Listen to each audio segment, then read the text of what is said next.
Hello दोस्तों, स्वागत है आपका हमारे channel movie inside bye Sunny पर। आज हम एक्सप्लेन करेंगे दी एंटलर्स नाम की एक मूवी को। तो चलिए कहानी शुरू करते हैं। कहानी की शुरुआत में हम एक माइन देखते हैं जहाँ एक बच्चा खेल रहा था। तभी उसे वहाँ कुछ अजीब सी आवाजें सुनाई देती है, जिससे डरकर वो अपनी डैड की कार में जाकर छुप जाता है। तभी वहाँ उसके डैड आते हैं और वो ये सारी बातें अपने डैड को बताता है, लेकिन उसके डैड इस बात को इग्नोर करके माइन में काम करने चले जाते हैं। काम करते वक्त उन्हें भी कुछ अजीब सी आवाजें सुनाई देती है, जिसका पीछा करते हुए वो माइन के और भी अंदर चले जाते हैं। तभी उन पर एक बड़ा सा क्रीचर हमला कर देता है, जिसकी वजह से वो जोरों से चिल्लाने लगते हैं और वो आवाज सुनकर उनका बेटा भी अपने डैड के पीछे उसी माइन में चला जाता है। लेकिन उस बच्चे के साथ क्या हुआ वो हम नहीं देख पाते और सीन यहाँ पर शिफ्ट हो जाता है। फिर हम 3 महीने बाद का सीन देखते हैं, जहाँ हम जूलिया नाम की एक टीचर को देखते हैं जो अपने स्टूडेंट्स को क्लास में पढ़ा रही थी। तभी वो सभी बच्चों को अपना कोई पर्सनल एक्सपीरियंस शेयर करने को कहती है, लेकिन उनमें से एक बच्चा लूकस उनसे कुछ भी शेयर नहीं करता। और ये लूकस और कोई नहीं, उसी माइन में जाने वाले बंदे का बेटा था। फिर क्लास खत्म होती है और हम लूकस को उसी माइन की तरफ जाता हुआ देखते हैं, जहाँ उसे एक खरगोश मिलता है जिसे वो पत्थर से कुचलकर मार डालता है और उसकी बॉडी को अपने बैग में रखकर अपने घर चला आता है। उसका घर पूरी तरह से खाली पड़ा हुआ था। तभी हम एक बंद कमरे को देखते हैं जिसके अंदर से किसी की गुर्राने की आवाज आ रही थी। फिर हम जूलिया को देखते हैं जो अपने भाई पॉल से बातें कर रही थी। पॉल एक पुलिस ऑफिसर था और हमें यहाँ पता चलता है कि जूलिया की फैमिली में पॉल के अलावा और कोई भी नहीं है। फिर हम लूकस को देखते हैं जो अपनी फैमिली की फोटो को लेकर उन्हें याद कर रहा था। तभी उसी दरवाजे के पीछे से एक डरावनी आवाज में लूकस को पुकार रहा था, जिसे सुनकर लूकस काफी सहम जाता है। फिर अगले दिन जूलिया क्लास में लूकस को उसके लिखी कोई कहानी सुनाने को कहती है, जिस पर लूकस 3 भालुओं की कहानी सुनाता है, जिसमें से 2 काफी खूंखार हो गए थे, जिसकी वजह से एक बचे हुए भालू को उनका ख्याल रखना पड़ता था। फिर क्लास खत्म होने के बाद लूकस को कुछ बच्चे परेशान करने लगते हैं और ऐसा होते हुए जूलिया देख लेती है। फिर वो लूकस को हॉस्पिटल ले जाती है, जहां उसका चेकअप करने के बाद जूलिया लूकस के घर में कॉल लगाती है, लेकिन कोई भी कॉल को पिक नहीं करता। तभी हम उस दरवाजे के पीछे देखते हैं जहां एक अजीब सा क्रीचर की होल से झांक रहा था। फिर जूलिया लूकस को एक रेस्टोरेंट ले जाती है, जहां खाना खाते हुए वो लूकस से उसके भाई के बारे में पूछती है, जिस पर लूकस कहता है कि मेरा भाई हमेशा मेरे डैड के साथ रहता है। लेकिन जूलिया जब लूकस से उसके डैड के बारे में पूछती है तो लूकस गुस्सा होकर वहां से चला जाता है। रास्ते में लूकस को एक जानवर की मरी हुई बॉडी मिलती है, जिसे लेकर वो अपने घर जाने लगता है और इधर जूलिया लूकस के घर पहुंच जाती है, जहां उसे कुछ ऐसी डरावनी आवाजें सुनाई देती है जिसे सुनकर उसकी हालत खराब हो जाती है और वो फौरन ही वहां से भाग जाती है।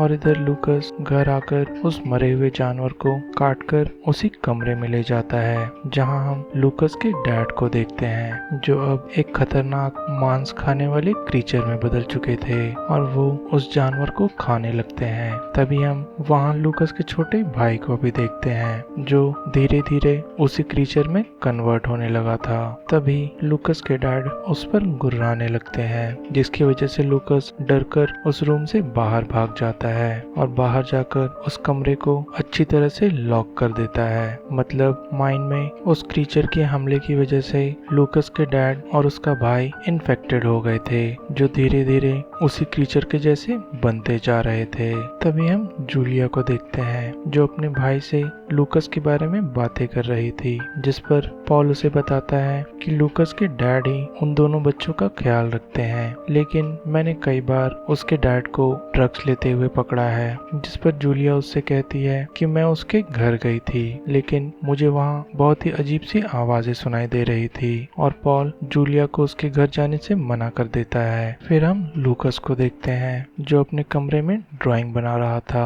तभी उसी बंद कमरे से लूकस को उसका छोटा भाई खाना लाने को कहता है, क्योंकि उसे बहुत जोरों की भूख लगी हुई थी। लेकिन लूकस उसकी उसकी बातों को इग्नोर करके सो जाता है। फिर अगले दिन लूकस जंगल में जाकर जानवरों को पकड़ने के लिए एक ट्रैप बिछाने लगता है। तभी हम उसी जंगल में एक बूढ़े आदमी को देखते हैं जिसे एक लाश मिली थी जो काफी बुरे हालत में थी। और इधर जूलिया लूकस के बेंच को चेक करने लगती है जहां उसे जानवरों को कैसे पकड़ा जाए उस पर एक किताब मिलती है। और वहां उसे लूकस की ड्राइंग बुक भी मिलती है जिसमें लूकस ने बहुत ही डरावनी तस्वीरें बना रखी थी। और वो ये सारी चीजें लेकर प्रिंसिपल के पास जाती है और प्रिंसिपल ये सभी चीजें देखकर जूलिया को ये बोलती है कि वो लूकस के घर जाकर उसके डैड से बात करेगी। फिर जूलिया जब घर वापस जा रही थी तो रास्ते में उसे उसका भाई दिखता है जो काफी परेशान था। और पूछने पर वो जूलिया से कहता है कि हमें जंगल में एक लाश मिली है जिसकी हालत बहुत खराब थी। ये सुनकर जूलिया काफी डर जाती है। और इधर लूकस अपने छोटे भाई के पास जाता है और उसे कुछ खिलाने लगता है जिसे खाते ही वो काले रंग के खून की उल्टियां करने लगता है। तभी हम उस डेड बॉडी को देखते हैं जिसका एग्जामिन एक डॉक्टर कर रहा था। और वो पॉल को बताता है कि इस डेड बॉडी पर किसी जानवर के नहीं बल्कि इंसानों के काटने के निशान हैं। और इसकी बॉडी का स्ट्रक्चर काफी बदला हुआ है जैसे इसकी बॉडी को फाड़कर कोई बाहर आया हो। ये सब देख पॉल को कुछ समझ ही नहीं आ रहा था। फिर हम लूकस की प्रिंसिपल को देखते हैं जो उसके घर गई थी लेकिन वहाँ उसे कोई नहीं मिलता। तभी अचानक एक कमरे से उसे लूकस के छोटे भाई की आवाज सुनाई देती है और वो उस बंद कमरे को खोलकर उसके अंदर चली जाती है। तभी लूकस के डैड उस पर हमला कर देते हैं और उसे जानवरों की तरह काट कर खाने लगते हैं। और ऐसा करते ही उनकी बॉडी में अजीब सा चेंज होने लगता है और उनकी बॉडी को फाड़ते हुए एक क्रीचर उनके मुंह से बाहर निकलता है। ये सीन देखने में काफी डरावना था। तभी पॉल उस माइन में छानबीन करने जाता है जहां उसे एक टूटा हुआ सींग मिलता है जो किसी नॉर्मल जानवर का नहीं था। और इधर लूकस जब जंगल के रास्ते अपने घर जा रहा था तभी वहां उसे बुली करने वाला वो लड़का आ जाता है और लूकस को परेशान करने लगता है। और अचानक हमें पेड़ के ऊपर वही क्रीचर दिखाई देता है और वो उस लड़के पर हमला करके उसे मार डालता है। और लूकस इस मौके का फायदा उठाकर वहां से अपने घर भाग आता है जहां बाहर में उसे प्रिंसिपल की गाड़ी दिखाई देती है और वो दौड़कर अपने घर में जाता है जहां जाकर उसके होश ही उड़ जाते हैं क्योंकि घर में चारों तरफ सिर्फ खून ही खून नजर आ रहा था। और जब वो उस कमरे में जाता है तो वहां से उसके डैड और उसका भाई दोनों गायब थे।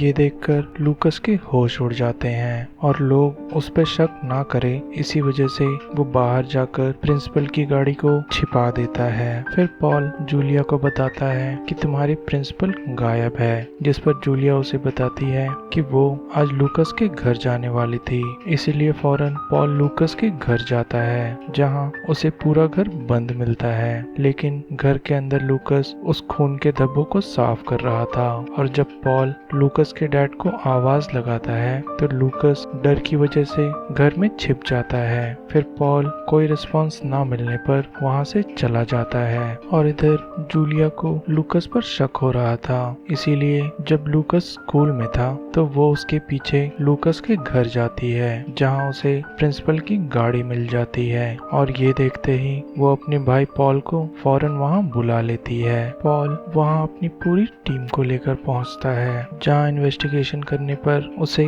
प्रिंसिपल की लाश मिलती है जिसे पूरी तरह किसी ने खाया हुआ था। और साथ ही वहां लूकस के फादर की डेड बॉडी भी थी जिसे देखकर सभी के होश उड़ जाते हैं क्योंकि वो अंदर से पूरी तरह से खोखला था। तभी वहां लूकस आ जाता है और जूलिया उसे सीधा हॉस्पिटल ले जाती है जहां डॉक्टर जूलिया से कहती है कि वो दिमागी रूप से काफी परेशान है। तभी लूकस को वो वक्त याद आने लगता है जब उसके डैड इन्फेक्ट होकर आए थे और वो अपने दोनों बच्चों को खुद से दूर रखने लगे थे। ये सारी चीजें लूकस को समझ नहीं आती। तभी लूकस एक दिन उनके कमरे में जाता है जहां उसके डैड पूरी तरह से बदल चुके थे। वो एक मांस खाने वाले क्रीचर में बदल चुके थे और लूकस का छोटा भाई वो भी अपने डैड के जैसे ही अजीब सी हरकतें कर रहा था। ये देखकर लूकस के डैड उसे भी अपने साथ कमरे में खींच लेते हैं और इधर पॉल और जूलिया उसी आदमी से मिलने जाते हैं जिसे जंगल में वो डेड बॉडी मिली थी। पॉल उसे लूकस की ड्राइंग्स दिखाता है और साथ ही माइन में मिली वो सींग भी दिखाता है। फिर वो आदमी पॉल और जूलिया को एक किताब दिखाता है जिसमें एक क्रीचर के बारे में जिक्र था जिसके बहुत सारे सींग होते हैं और वो जिस पर भी हमला करता है और अगर वो बच गया तो वो उसी की तरह एक क्रीचर में कन्वर्ट हो जाता है और उस क्रीचर को विंडिगो कहा जाता था। उसे लोगों का मांस खाने में बहुत मजा आता है। पॉल को ये सारी बातें मजाक लग रही थी। फिर वो आदमी उसे बताता है कि अगर तुम्हें उस क्रीचर को मारना हो तो तुम्हें उसके दिल पर वार करना होगा जो हमेशा चमकता रहता है। फिर वापस आते वक्त पॉल को जो उसे बताता है कि जंगल में एक और डेड बॉडी मिली है। वहां जाकर देखने पर वो डेड बॉडी किसी और की नहीं बल्कि उसी बच्चे की थी जो लूकस को परेशान किया करता था। फिर वहां मौजूद डॉक्टर पॉल को बताता है कि इसकी बॉडी पर से बहुत सारा मांस गायब है और ऐसा लग रहा है कि किसी ने इसकी पूरी मांस को खा लिया हो।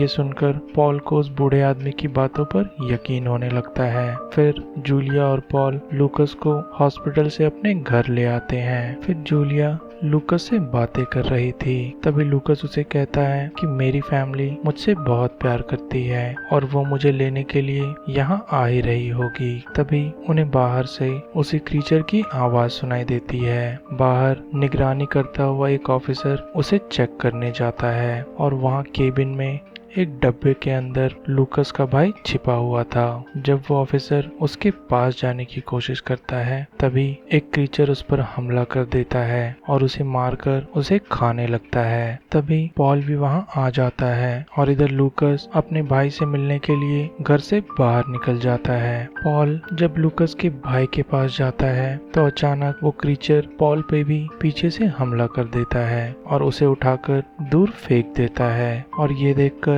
लूकस का भाई वहां से भाग जाता है। तभी होश आने पर पॉल को ये लगता है कि शायद वो क्रीचर वहां से चला गया और वो जैसे ही उठकर केबिन से बाहर जाने की कोशिश करता है तो वो क्रीचर उस पर दोबारा हमला कर देता है। लेकिन पॉल हिम्मत जुटाते हुए वहां पड़े एक सरिये से उस पर हमला कर देता है जिसकी वजह से वो क्रीचर वहां से भाग जाता है। इधर जूलिया अपने भाई को ढूंढते हुए उसी केबिन तक पहुंचती है जहां पॉल काफी घायल हो चुका था। फिर जूलिया हिम्मत जुटाते हुए लूकस को ढूंढने के लिए उसी माइन में चली जाती है जहां उसे लूकस और उसका भाई एक कोने में बैठा हुआ दिखता है और उनके सामने वही क्रीचर जानवरों को नोच नोच कर खा रहा था और अब वो क्रीचर काफी बड़ा हो चुका था। फिर वो क्रीचर जब जूलिया की तरफ मुड़ता है तो उसके चेहरे पर एक चमड़े का मास्क लगा हुआ था और वो मास्क किसी और का नहीं लूकस के फादर का था और उस क्रीचर को देखते ही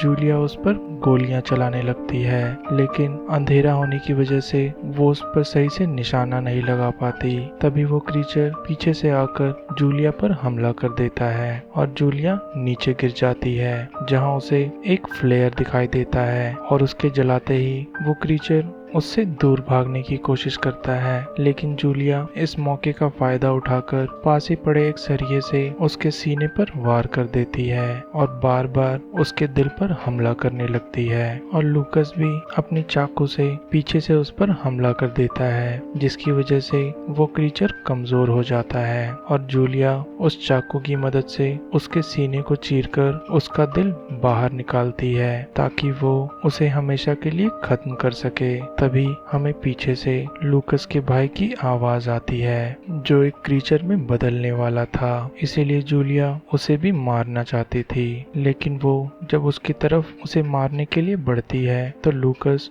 उसे रोक देता है लेकिन जूलिया के समझाने पर वो इस बात के लिए राजी हो जाता है और जूलिया लूकस के भाई को गले लगाकर उसकी पीठ पर चाकू से वार करके उसे मार डालती है। ये सीन काफी इमोशनल था क्योंकि जूलिया को एक छोटे से बच्चे को मारना पड़ रहा था।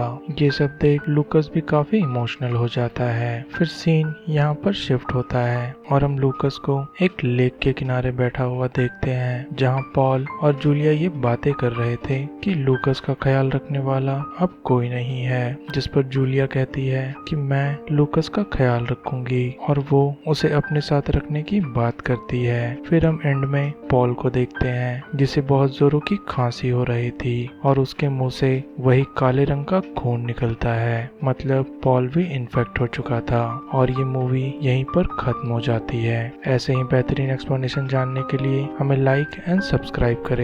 Thank you.